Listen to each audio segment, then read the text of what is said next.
দুদিনের বৃষ্টিতেই যেন টইটুম্বুর চাষের জমি। জুন মাসের শুরুতেই মৌসুমি বায়ু প্রবেশ করে উত্তরবঙ্গে। যদিও দক্ষিণবঙ্গের তীব্র তাপপ্রবাহের জেরে নাজেহাল দক্ষিণবঙ্গবাসী।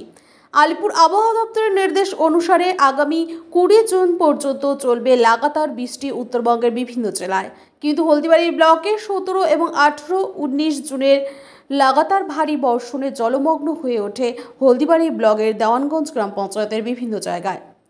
দেওয়ানগঞ্জ গ্রাম পঞ্চায়েতের অন্তর্গত Karmatirtha solid waste management hub, Hemkumari গ্রাম পঞ্চায়েতের বিভিন্ন স্কুল, পারমেকলিগঞ্জ গ্রাম পঞ্চায়েতের অনেক বসত বাড়ি সহ বিভিন্ন রাস্তা সহ বাড়িতে উঠে জল।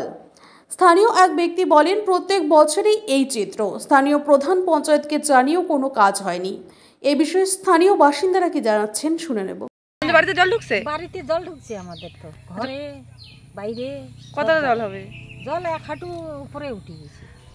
প্রত্যেক বছরই বৃষ্টির সময়? প্রত্যেক বছরই হয়।